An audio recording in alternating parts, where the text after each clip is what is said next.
আসসালামু আলাইকুম সবাইকে। আশা করছি সকলেই ভালো আছেন। আলহামদুলিল্লাহ, নির্বাচন খুবই সামনে, খুবই সন্নিকটে আমরা দেখতে পাচ্ছি। বর্তমানে খুব জমজমাট একটি প্রচারণার মুহূর্ত চলছে। হয়তোবা আর কিছু সময় পরেই ২-১ দিন পরেই হয়তোবা প্রচারণার যে কার্যক্রম সেগুলো সম্পূর্ণরূপে বন্ধ হয়ে যাবে এবং আমাদের এখনই উত্তম সময় সিদ্ধান্ত নেওয়ার যে আমরা আসলে কাকে প্রধানমন্ত্রী হিসাবে দেখতে চাই। কারণ যেহেতু কেউ না কেউ তো জিতেই যাবে। মনে হচ্ছে মনে হচ্ছে যে নির্বাচনটা হচ্ছে অনেক আমাদের ত্যাগ তিতিক্ষা, অনেক অপেক্ষার পর। তবে বেশ কিছু ফ্যাক্টর ভোট দেওয়ার ক্ষেত্রে আমাদের হয়তোবা মাথায় রাখতে হবে। আমরা যদি আসলে মাথায় না রাখি এবং আমরা শুধু আবেগে পড়ে সিদ্ধান্ত নেই তাহলে হয়তোবা আমাদের বড় একটা উম ক্ষতির সম্মুখীন হলেও হতে পারি। সেটি হচ্ছে আসলে আমাদের দেশটা হচ্ছে একটি সংসদীয় গণতন্ত্রের দেশ। আর এখানে সংসদীয় গণতন্ত্রে আমাদের প্রধানমন্ত্রী হচ্ছেন আম সংসদ নেতা। সুতরাং আমরা কোন দল ক্ষমতায় আসলে কী ধরনের প্রধানমন্ত্রী পাবো, সেটিও কিন্তু বিবেচনার বিষয়। ওটিকে বিবেচনায় রেখেই হয়তোবা আমাদের ভোট দেওয়া উচিত হবে।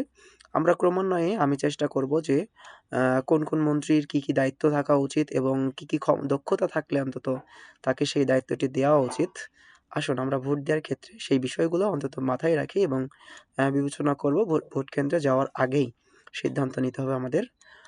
১ম এই একজন প্রধানমন্ত্রীর দায়িত্ব বা আমি দায়িত্বের কথা বলব না, আমি দক্ষতা বা যোগ্যতার কথা বলব। সেটি হচ্ছে নেতৃত্ব দানের ক্ষমতা। একটি দলের অ্যা আ দলটি কতটা ডিসিপ্লিন সেটা দেখেই বোঝা যাবে যে আসলে দলের যে প্রধান তিনি কতটুকু কাজ করতে পারছেন, তার নেতৃত্ব দেওয়ার দক্ষতা কতটুকু। আপনারা এতদিনে যে প্রচারণা আশা করছি সেই প্রচারণা দেখে আপনারা সিদ্ধান্ত নিতেই পারবেন যে কার নেতৃত্বের দক্ষতা কতটুকু, কে কতটুকু তার দলকে সামলাতে পেরেছে, কে কতটুকু কমান্ডটাকে ঠিক রাখতে পেরেছে, কতটুকু মানুষকে অ্যা আশা দেখাতে পেরেছে নেতৃত্ব দানের মাধ্যমে। আর দ্বিতীয় হচ্ছে সিদ্ধান্ত গ্রহণ। সঠিক সময়ে সঠিক সিদ্ধান্ত গ্রহণ করাটাও কিন্তু একজন প্রধানমন্ত্রীর অন্যতম দক্ষতা হওয়া উচিত। কেননা দেশ যখন ক্রান্তি লগ্নে চলে যাবে তখন কিন্তু অ্যা সকলে প্রধানমন্ত্রীর দিকেই অপেক্ষমান থাকে।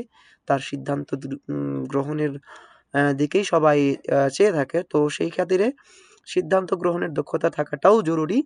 এতদিনে এই যে ১৭-১৮ মাস আমরা দেখলাম, এই ১৭-১৮ মাসে কোন দলের কোন প্রধান ব্যক্তি অ্যা কোন কোন প্রধান ব্যক্তি সঠিক সময়ে সঠিক সিদ্ধান্ত গ্রহণ করেছে এটাও কিন্তু আমাদের মাথায় রেখে তারপরে ভোট কেন্দ্রে যেতে হবে এবং ভোট দিতে হবে।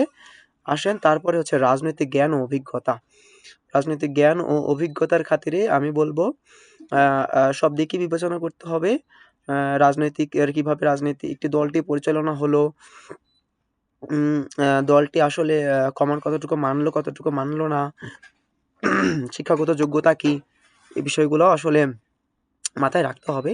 তারপরে অন্যান্য আরো হচ্ছে যোগাযোগ বা কমিউনিকেশন স্কিল এটাও একটা বড় ফ্যাক্টর। আসলে যদি একদম রুট লেভেল থেকে চিন্তা করি, রুট লেভেল থেকে যদি আপনার কানেক্টিভিটি ঠিক না থাকে, তাহলে আপনার দলটা কিন্তু সঠিকভাবে পরিচালিত হবে না। আপনি একটা সিদ্ধান্ত দেবেন, একটা দলের হাই কমান্ড যখন সিদ্ধান্ত দেবে, সেটা রুট লেভেল পর্যন্ত একইভাবেই পরি পরিগণিত হতে হবে এবং সেটি মেনে চলার চেষ্টা করতে হবে। দেখতে হবে এই যে ২ টি প্রধান দল বর্তমান সময়ে বিএনপি এবং জামাত ইসলামী আ তাদের প্রধান থেকে, তাদের হাইকমান্ড থেকে যেই সিদ্ধান্তগুলো এসেছে নেত একদম রুট লেভেলের ওয়ার্ড পর্যায়ের কর্মীরা কতটুকু সেটা গ্রহণ করেছে এবং সে অনুপাতে কাজ করেছে। আমরা সে অনুপাতে সেটা বিবেচনায় রেখে আমরা ভোট দেওয়ার চেষ্টা করব। দ্বিতীয়তে তারপরে যদি আমি বলি আমরা ৫ নম্বরে আছি সেটা হচ্ছে কূটনৈতিক দক্ষতা। কূটনৈতিক দক্ষতাটাও অনেক বেশি গুরুত্বপূর্ণ। কারণ আগে নিজের দেশের স্বার্থ রক্ষা করতে হবে, তারপরে অন্য কিছু। দেখতে হবে যে কে বা কারা সবসময় দেশকে ভালোবাসে, দেশকে রক্ষা করতে চায়, দেশে থাকে এবং দেশের মানুষের কথা চিন্তা করে। এই এই কিছু জিনিসগুলা নিজের স্বার্থের, দেশের স্বার্থ, নিজের স্বার্থ বলব না, আমি বলব যে নিজের দেশের স্বার্থ রক্ষা করার জন্য কাজ করে, তাদেরকে আমাদের ভোট দেওয়া উচিত হবে। তারপরে হচ্ছে সমস্যা সমাধানের ক্ষমতা। আসলে চিন্তা করেন, বাংলাদেশ একটা ১৭ বছর সময় যাবৎ একটি স্বৈরাচারী শাসনের মধ্য দিয়ে গিয়েছে। এই স্বৈরাচারী শাসনের মধ্য দিয়ে যাওয়ার সময় বিভিন্ন দলকে বিভিন্ন সিদ্ধান্ত নিতে হয়েছে, বিভিন্ন সমস্যায় পড়তে হয়েছে এবং সেই সমস্যা উত্তরণের চেষ্টা করতে হয়েছে। সংগ্রাম কিন্তু থেমে থাকেনি, সংগ্রাম কিন্তু চালিয়ে যেতে হয়েছে। এই সময়ে এই বিভিন্ন সমস্যা হলো, কারা কতটুকু উতরাতে পারলো, কতটুকু পারলো না, সেটাও দেখার বিষয়। আর সেই স্বৈরাচারের পতনের পর যেই সমস্যাগুলো আমাদের সামনে নিয়মিত এসেছে, একটা ফ্রি মাঠ ছিল, প্রশাসন ছিল না ঠিকমতো। এই সময়ে কে কতটুকু সমস্যার সমাধান করে দলকে সামলে রাখতে পেরেছে, এটাও কিন্তু বড় একটা ফ্যাক্টর হিসেবে কাজ করবে বলে আমার মনে হয়। তারপরে আছে পরিকল্পনা এবং ব্যবস্থাপনা।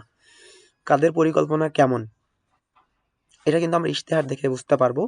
ইশতেহারটা আমরা সবসময় মেলানোর চেষ্টা করব, কম্পেয়ার করার চেষ্টা করব। এটা ইশতেহার নিয়েও আমাদের একটা ভিডিও আসতে চলেছে, আশা করি আপনারা একটু লক্ষ্য রাখবেন। ইশতেহারের ভিডিওটা আমরা নেক্সটে দেওয়ার চেষ্টা করব। তারপরে হচ্ছে নৈতিকতা ও সততা। এই বিষয় নিয়ে আমি আর কিচ্ছু বলতে চাই না, কারণ বাংলাদেশের মানুষ এতদিন পর্যন্ত হয়তোবা সিদ্ধান্ত নিয়েই ফেলেছে কাদের নীতি নৈতিকতা ভালো, কারা কতটুকু সৎ, কারা দুর্নীতিমুক্ত চিন্তা করে, কারা দায়িত্বশীল আচরণ করে। আশা করছি এই নীতি নৈতিকতা পয়েন্টটাও আপনারা মাথায় রেখে সিদ্ধান্ত নেবেন কাকে ভোট দিতে হবে। চাপ সামলানোর ক্ষমতা। খেয়াল করেন, কিছু মানুষ এরকম ছিল যে চাপে পড়েছে, সেই চাপকে সামলাতে না পেরে তারা কিন্তু দেশ ত্যাগ করেছে। যেমন শেখ হাসিনা, সে কিন্তু চাপ সামলাতে পারেনি। সুতরাং সেই একই রূপভাবে কারা দেশ ত্যাগ করেছে, কারা দেশ ত্যাগ করেনি, এই সংকট, এই ১৭ বছর এবং এই ১৮ মাসের যেই সংকট, সেই সংকটকে কতটুকু সামলাতে পেরেছে। এই যে সমালোচনা, কারা সমালোচনাকে উপেক্ষা করে নিজেদের কাজ করে যেতে পেরেছে, এইটুকু কিন্তু মাথায় রাখতে হবে। যেই নেতা সবচাইতে বেশি চাপ সামলাতে পেরেছে, নিজেকে শান্ত রাখতে পেরেছে, নিজেকে কুল রেখে সামনের দিকে এগিয়ে যেতে পেরেছে, তাদেরকে কিন্তু মাথায় রেখে ভোটটা দিতে হবে। এবং সর্বশেষ, জনগণের প্রতি দায়বদ্ধতা কার বেশি ছিল, জনগণের কল্যাণের কথা কে বেশি চিন্তা করেছে, কোন দল, সেটিও কিন্তু মাথায় রাখতে হবে। দল করেছে মানেই কিন্তু ওই দলের নেতা করেছে, এই কথাটা মাথায় রাখতে হবে। কারণ কমান্ড কিন্তু উপর থেকে আসে, কমান্ড কিন্তু নেতার কাছ থেকে আসে। সুতরাং কমান্ড যে দিয়েছে, মনে করতে হবে কাজ সেই করছে।